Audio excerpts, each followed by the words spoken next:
Patriots are 3-10, so in these situations, it's never too early to talk about the NFL draft. We'll examine here on Patscast.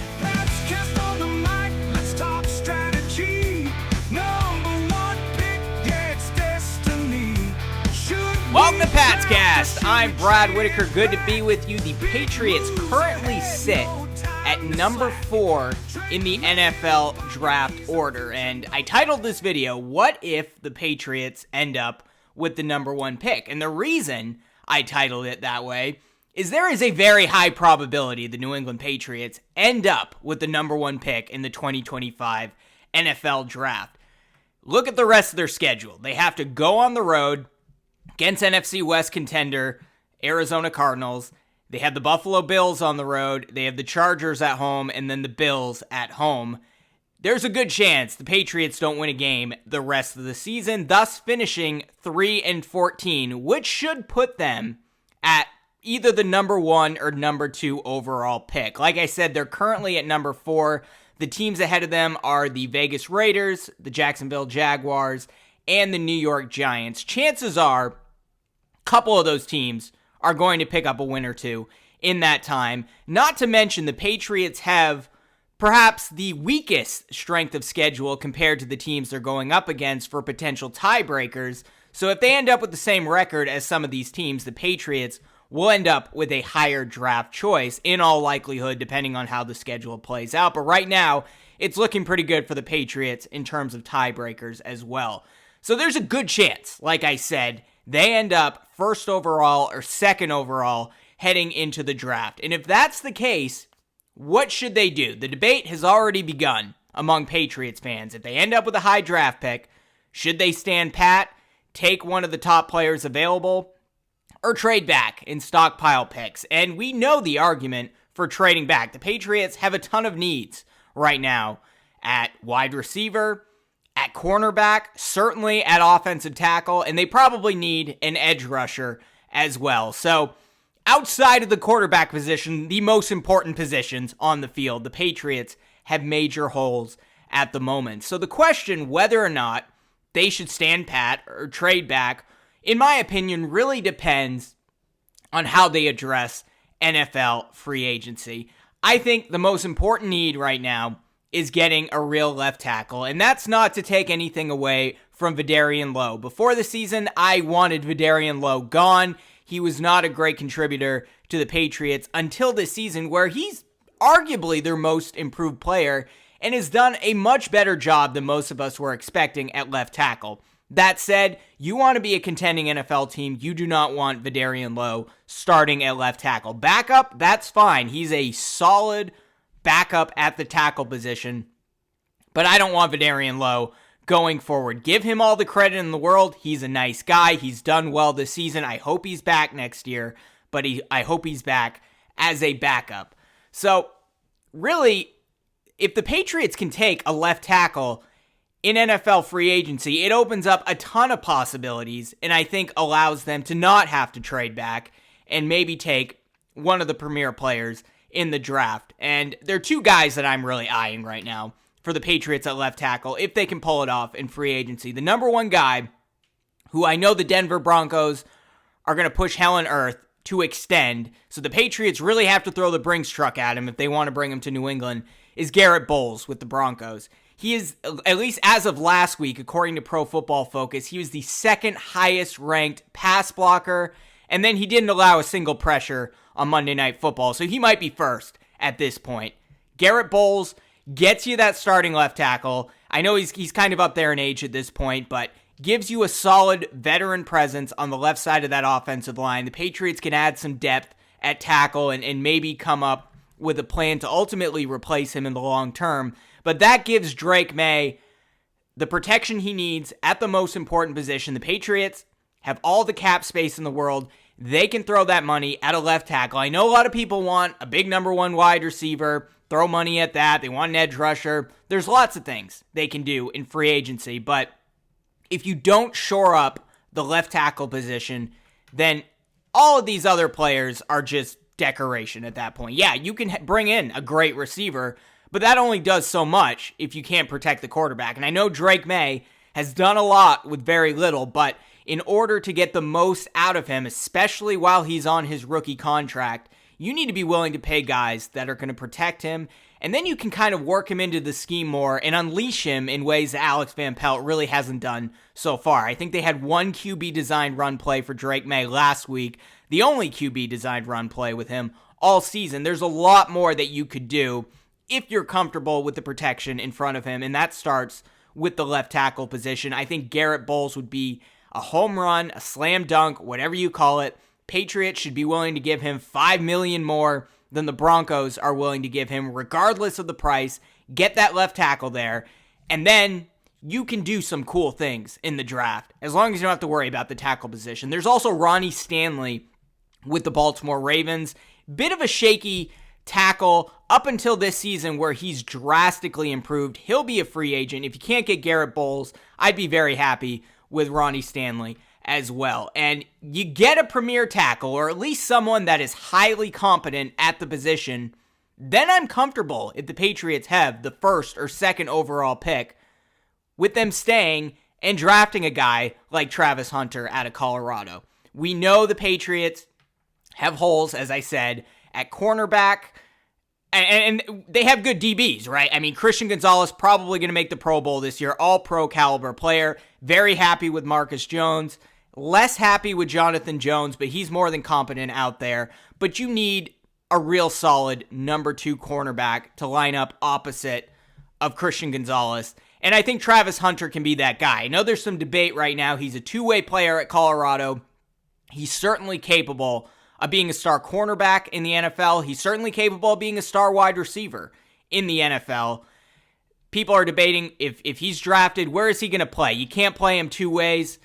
Maybe you can, maybe you can't. I think the Patriots are one of those teams that would do it because they have so many needs at both positions. I think Travis Hunter is probably a better cornerback than he is a wide receiver. I would hope that he spends most of his time on the defensive side of the football, but the Patriots are one of those teams that I think would utilize him both ways. And that makes them have a very interesting offense if they get a guy like Travis Hunter, because they would be, I don't know any NFL team that's really done this effectively. They could have multiple two-way players on that roster with Travis Hunter and Marcus Jones, and there's so many different things that you could do with that.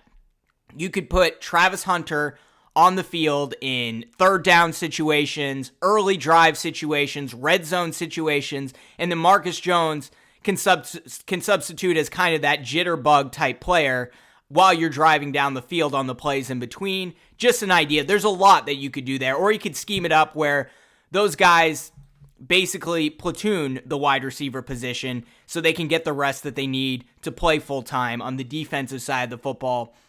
Travis Hunter is a real talent and a guy that would be a huge impact player right away on both sides of the football.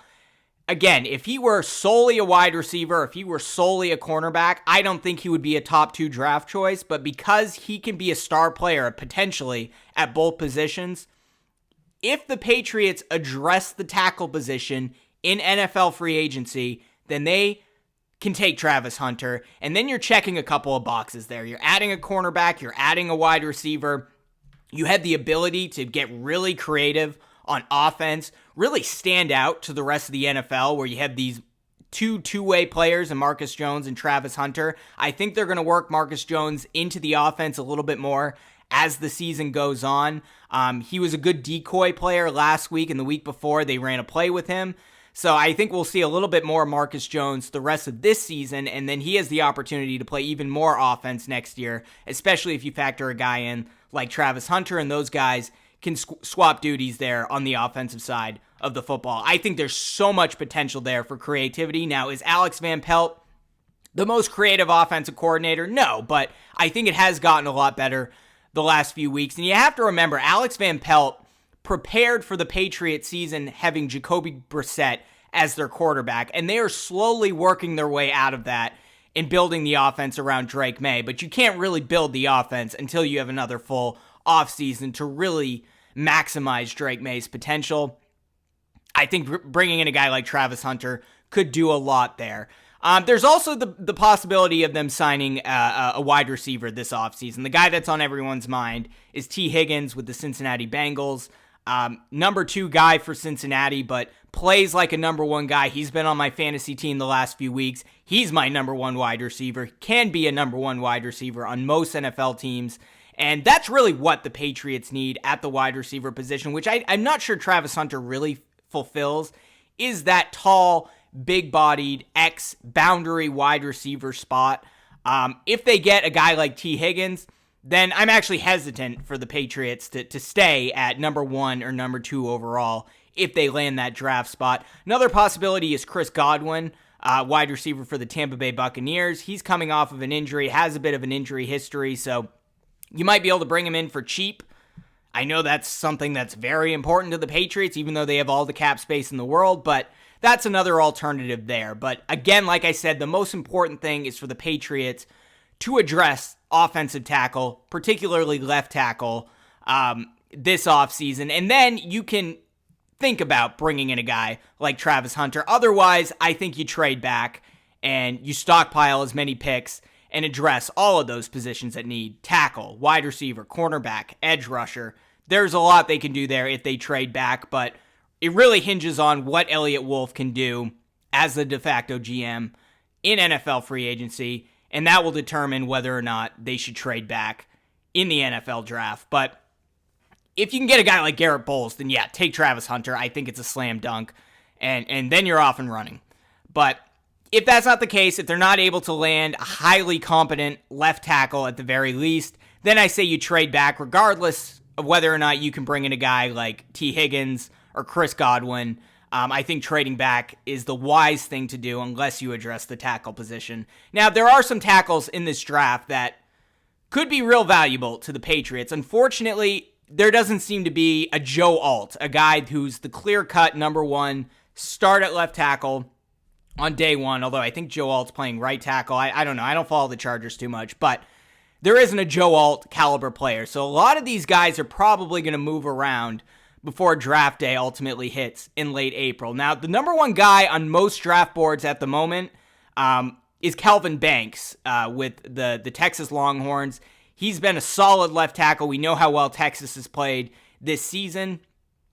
You know, if the Patriots don't trade back and they take Calvin Banks at the number 2 overall pick, let's say hypothetically, not ideal, but I'll take it. At least there you got your left tackle, and maybe you can do a little bit more in free agency to fill the other positions, but Calvin Banks seems to be the number 1 guy on most draft boards. The other guy who's close is seemingly Will Campbell of LSU, another left tackle that you could add there that would start on day 1. But there's also Wyatt Millum of West Virginia and Josh Connerly Jr. I'm not going to break down all of these players individually. There's plenty of time for that.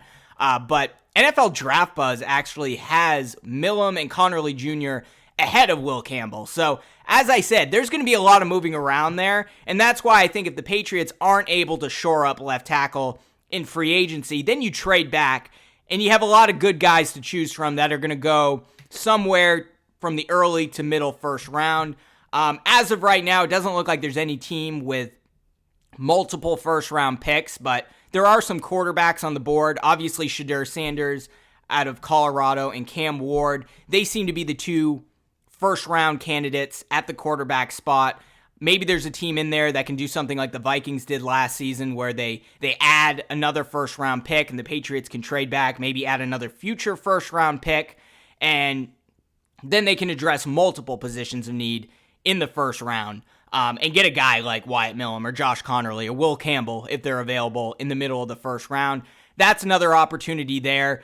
And there's also some good guys like Josh Simmons of Ohio State and Cam Williams, the right tackle for Texas. The only issue there is you're suddenly in another Caden Wallace situation where you're looking at a right tackle in college and you're saying, can he move over to left tackle? Might work, it might not.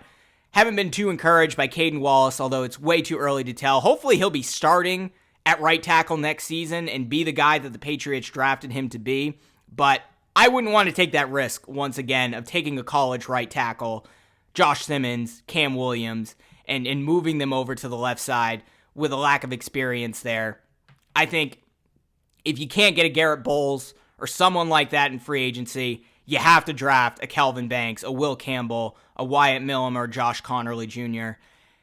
Otherwise, we're looking at the same situation next season. As I said, they also need an edge rusher. There aren't a lot of top candidates other than Abdul Carter of Penn State. Other than that, I'm not really comfortable with the Patriots drafting an edge rusher somewhere in the top 10.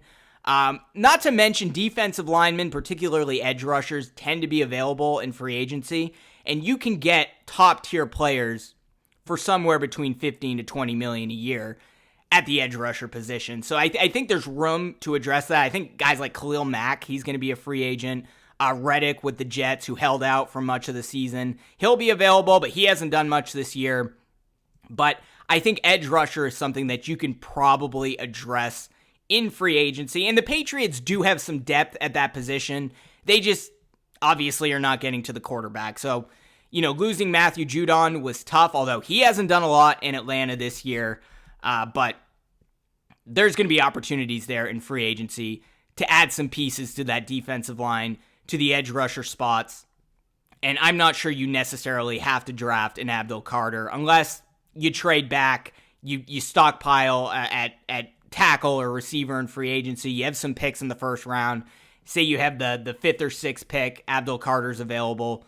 You can take him there, and then I would be comfortable with that. But right now, I'm really just kind of eyeing the tackle position. And there's not a lot of top-tier wide receivers in this draft either. The one guy who does fit that big-bodied boundary X wide receiver role that the Patriots are badly missing is Tet McMillan with Arizona. He's moved way up the draft boards over the last month or so. Really impressive guy. Makes one-handed catches, very physical. Not a speed demon out there from what I've seen, but he's fast enough. And if you're looking at a big-bodied wide receiver, a DK Metcalf-style player, Tet McMillan can be that guy. He can be a DK Metcalf-style player.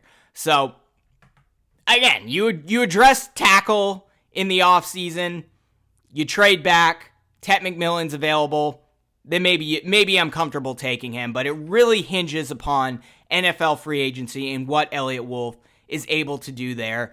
If I had my choice and everything worked out perfectly, I would take Garrett Bowles from Denver. I would stick at number 1 or number 2 overall, which is the hypothetical of this podcast. And I would take Travis Hunter and then fill out the remaining gaps the rest of the way through the draft. Remember, the Patriots have 2 third-round picks this year because they traded Matthew Judon away. They'll have a second-round pick early, so you could take a first-round caliber player there. I think that's the best-case scenario. Garrett Bowles, Travis Hunter, you check left tackle, you check cornerback, you check wide receiver, you fill it out. Maybe you can get a T. Higgins.